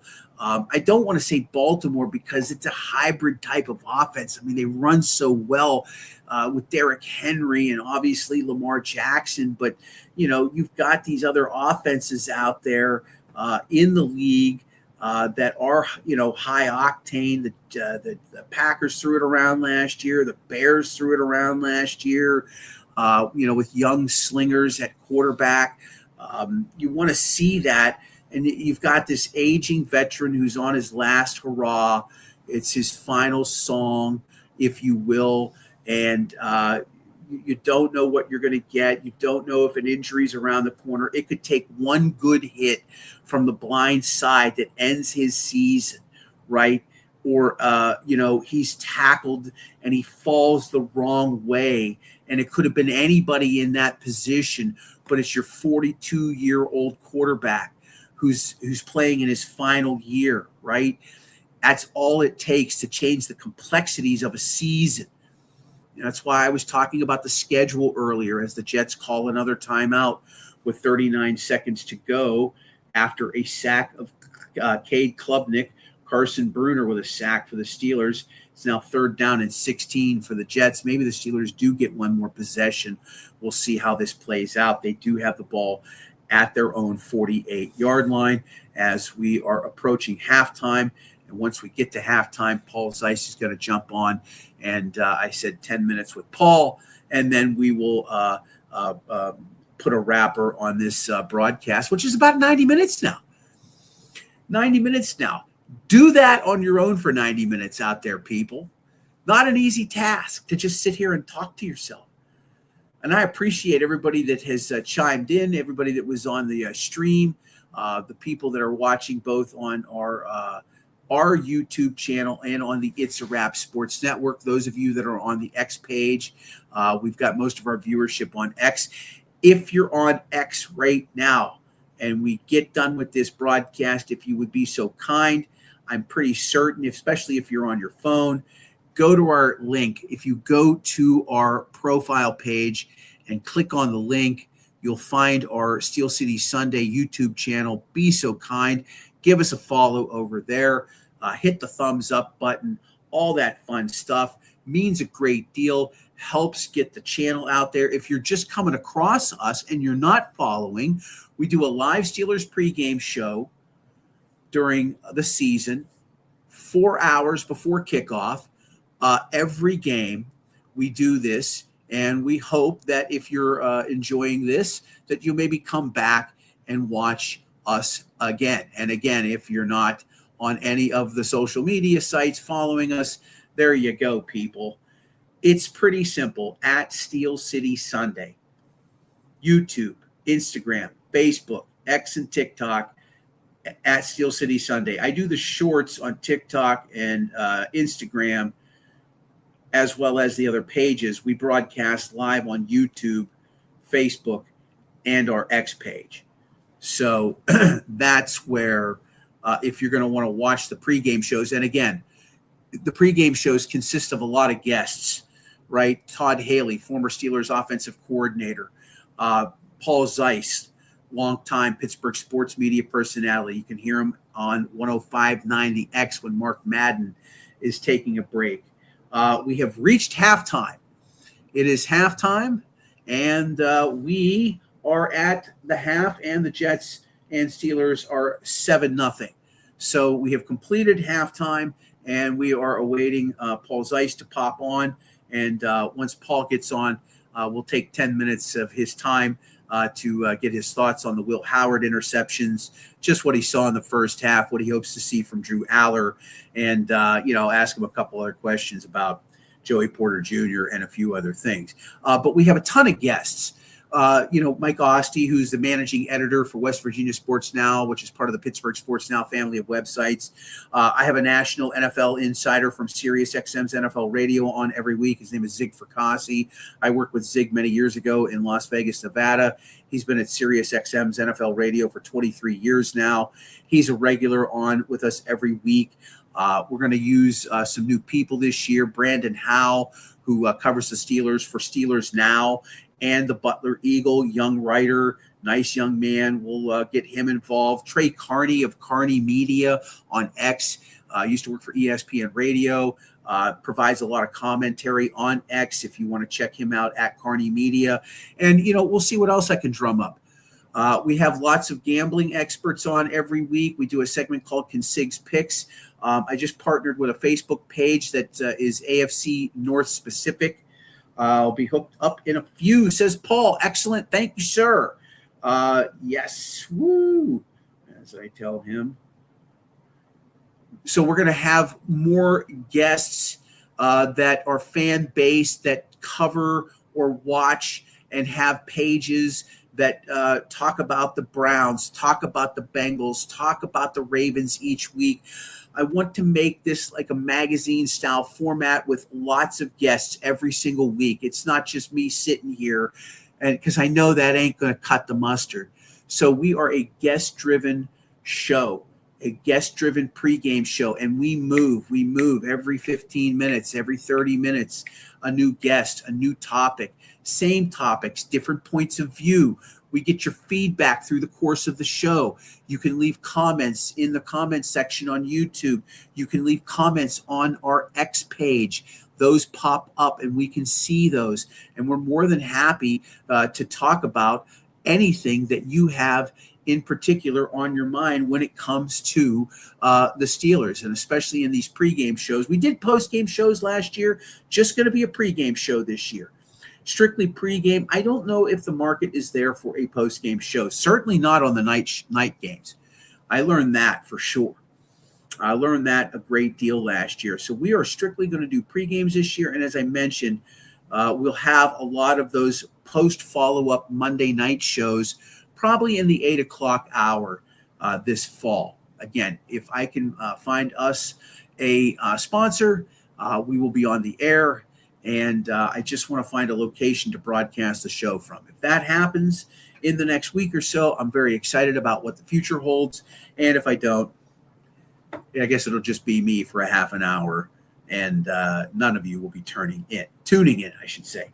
Paul should be on here any moment now. Once we get Paul on, we'll have him for about 10 minutes, as I had mentioned, and then we'll let you folks get on with the rest of your evening as we approach the 1 hour, 40-minute mark here of this broadcast. I wasn't sure how long we would go tonight, and I was a little disappointed that, I paid for some TV subscription to get the game, and the game isn't on.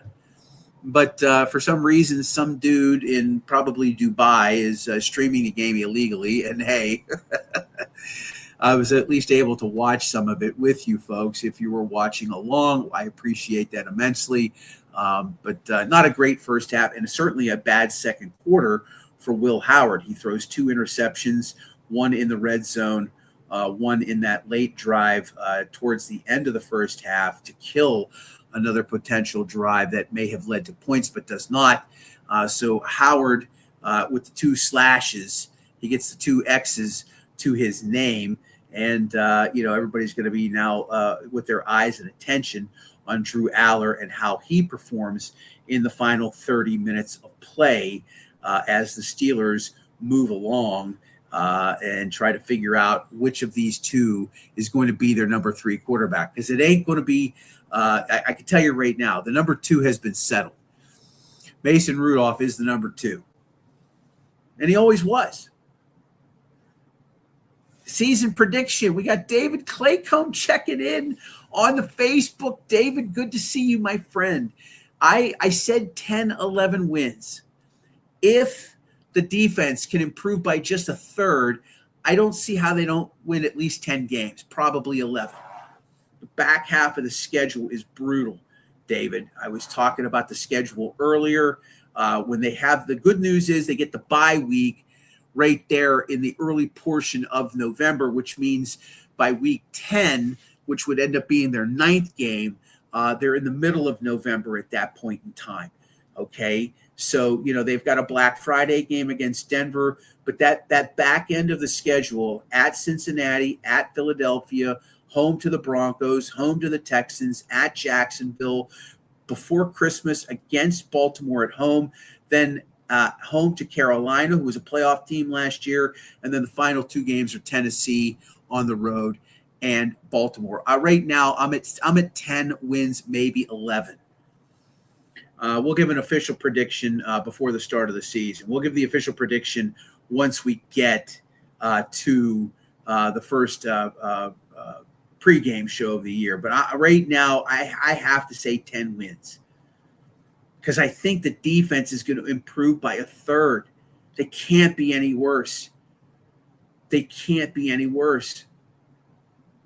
I think these guys that played last year defensively, the ones and the majority of them that are coming back, they're going to play with a more of a chip on their shoulder this year. They got a new head coach.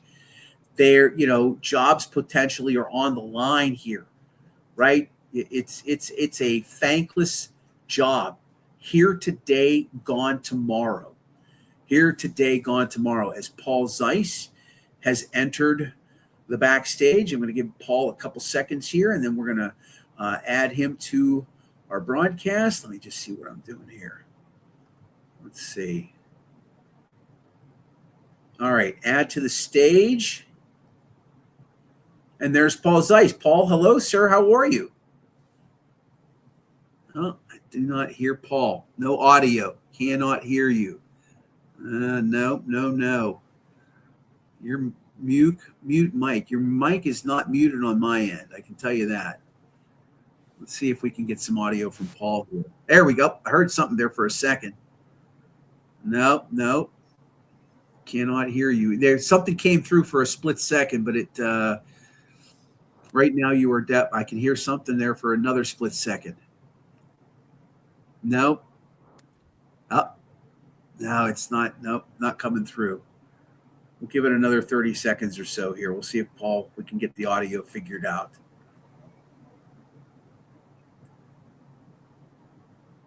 Paul working out the details. No. Yeah, cannot hear you. That's all right. I still love you. Oh, gonna give you another minute or two. I hear some things, and then they come in and they come out. It's like real quick. It's like white noise. Yeah, there it was again.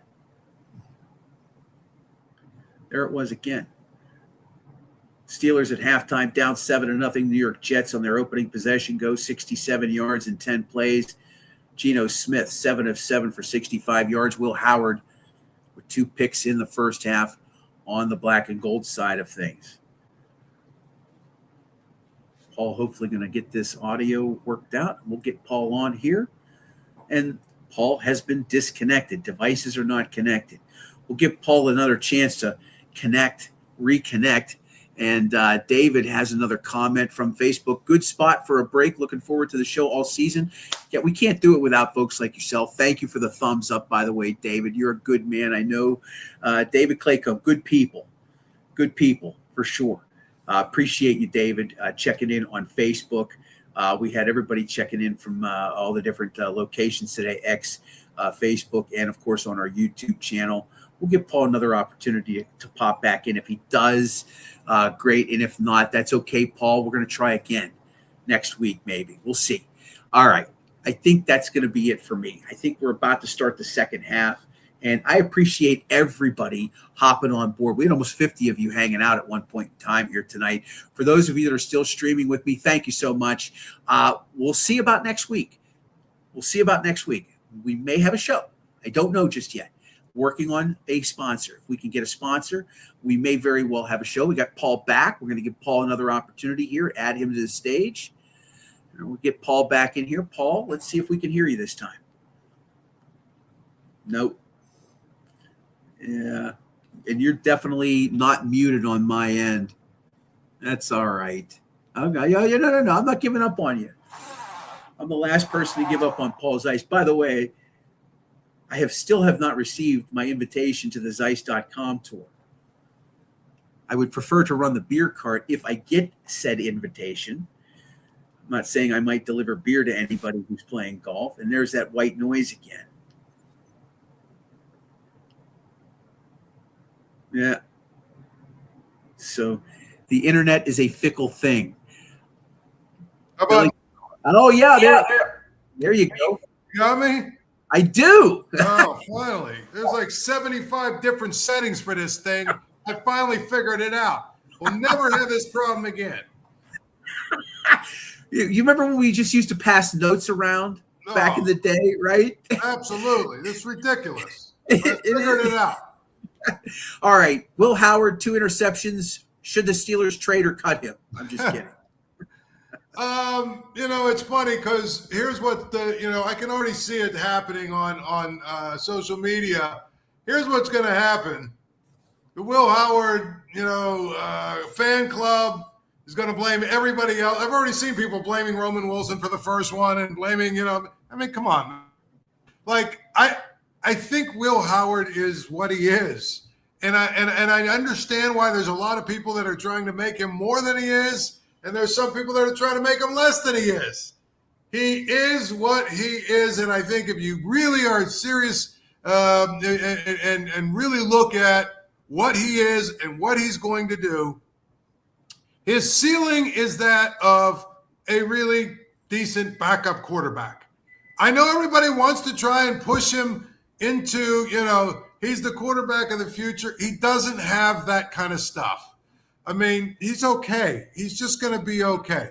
Now, the guy that's going to play the second half, I think physically has the stuff that you say maybe he has a shot to be the guy. I don't know if he will or he won't. But, it just Drew Allard dropped mostly because he had a really, really, really bad senior year. And part of it might have been and he got hurt. And part of it might be, that big game James is just not a very good coach if you're a quarterback, So that's why he dropped. He didn't drop because of his physical tools. Will Howard was a 6th or 5th or whatever he was because of his physical tools. Guys didn't coach, GMs, whatever, did not believe he's good enough to make all the throws in the NFL, not good enough to be a starting quarterback. And so to me, that's not a fluke, and I don't understand why we keep trying to make it a fluke. Yeah, well, I think excuse making, and like you said, some people just have an agenda and they want to push.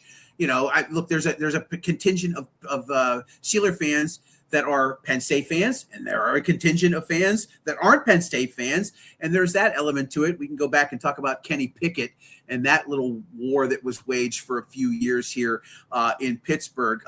What do you want to see from Drew this week? More of the same, obviously, from what he gave us just a week ago. I mean, obviously, yeah, just keep doing what he's doing. Now, of course, he's going to be facing a vanilla defense and, guys that are going to be selling, insurance or whatever in the next, a couple of weeks. But at the end of the day, I mean, just play well, make good reads and make good throws. And, last week he threw to a lot of guys who were wide open. So, you hope that maybe he gets to see a little bit. Now, what I would be willing to bet is in the next preseason game, they'll start him. So he'll have to play against the first team and stuff, and we'll see what he can do. But again, if you're looking at physical talent and physical ability, I mean, I don't even think it's close. I mean, I hate to say that. I mean, Will Howard is a nice story, and I know there are a lot of people that are in love with Will Howard, but I got to be honest with you. I mean, you're kidding yourself if you ask me.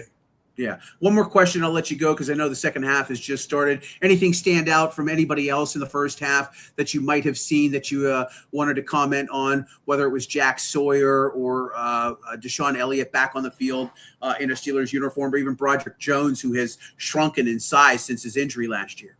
Are we allowed to start to get a little bit worried about the first team offensive line yet, or do we have to wait? Yeah. Huh? Yep. Yeah, slow start. No, you're not wrong. They didn't play well last week. Didn't play well really this week in the first quarter. What, they have 6 yards total, 7 yards total? Yep. I mean, at the end of the day, it's one of those things where people get enamored with names and draft picks. And it's like, I assume these guys are going to be okay, but they haven't really played very consistently. Who was the guy last week that got turned around 6 times? And of course, we were told all off season that, he played well in his last at tackle. I can't think of his name now. I'm still flustered by the mic, but my point is, The starting, come on now, the starting left tackle. The last few weeks of the season.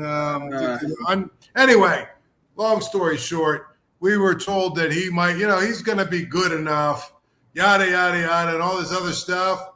Troy Fontenot. No, not Troy Fontenot. The other guy. The Fontenot was a draft pick. The other guy that came sort of out of nowhere, and they, picked him off a scrap heap somewhere. Is it Dylan Cook, maybe? Dylan Cook, that's his name. Remember? I mean, last week he got turned around like a matador. You know what I'm saying? I mean, okay. He was like if you go to Penn Station, the revolving little gates to get you in the train. I mean, he was there. I mean. Broderick Jones has shown us that nothing in his entire career that suggests he's going to be the guy they thought he was going to be. Fontenot is good. Got to stay healthy. Ian Heacher, or whatever his name is, the first-round pick. Obviously, he's a first-round pick, but he's a rookie. Anderson is going to be one of your starting guards. I don't know if that's going to be good enough. I mean, I'm just saying, John, it's one of those things where I look at what people are getting excited about. Right. And this is the point in camp where everyone starts to try and convince themselves that everything we know about a lot of these guys is false. You know what I'm saying? Yeah, no, you're not wrong. I mean, that's where we're at I can see it. Yeah. I mean, suddenly Peyton Wilson, or suddenly the inside linebacker, Landon Roberts has been cut 7 times. Oh well, he's out there thumping people. Great, I'm great. He's glad he's thumping people in practices where they're not tackling. But if you remember, I mean, there's a reason that guy was cut or whatever he was, waived or whatever, and he's been waived a couple of times. Because you know what? If you are a running back running straight into the hole, and he's running straight at you, he will light you up. Yeah. But if you move one way or the other, or if he has to try and cover you, he's lost. And so to me, I'm looking at all these guys, and then, before we go, I mean, it's okay. This whole thing with Joey Porter Jr. Did you actually read the report, John? I did not. Okay.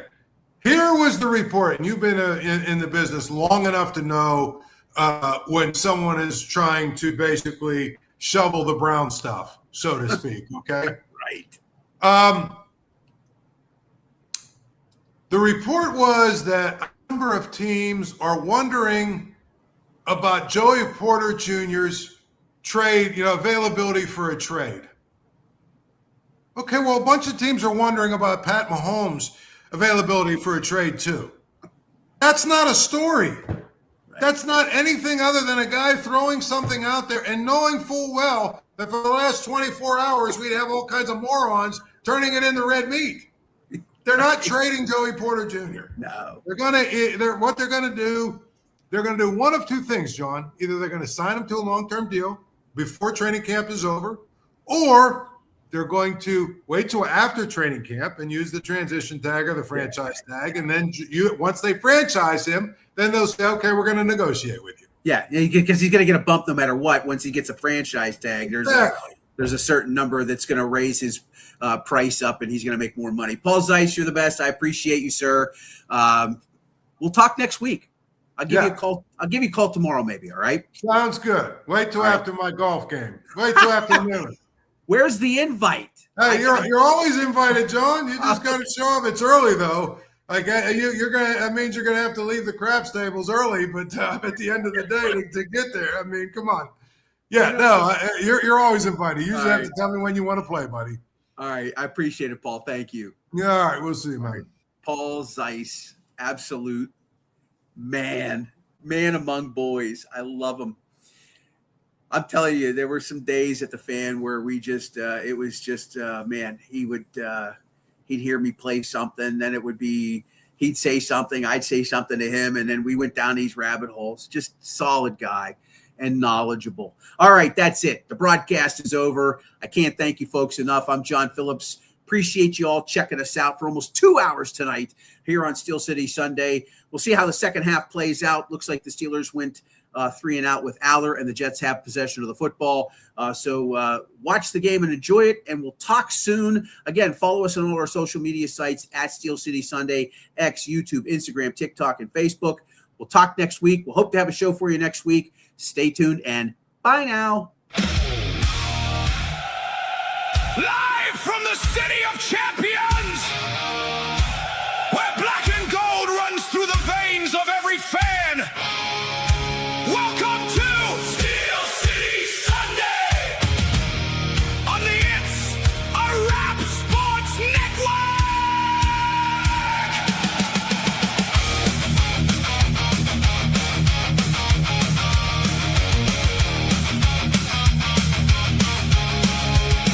Whoa! The smoke is rising from the rivers tonight. Terrible towels waving under stadium lights. From the North Shore crowd to the hometown bars, Steel City football shining like the stars. Every hit, every drive, every yard on the ground, you can feel that energy all over town.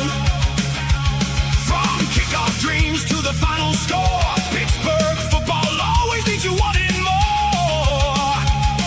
Hear the crowd roar, feel the black and gold thunder. Steel City Sunday, game day passion leading the way. From pregame talk to the final say, we're breaking it down the Pittsburgh way.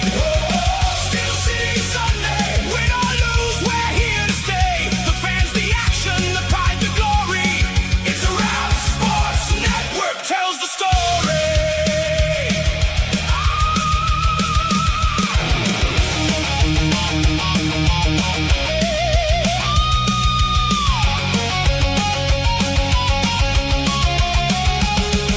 From legendary moments to the stars of today, every snap and every battle takes our breath away. The defense flying, the offense on attack, ones that whistle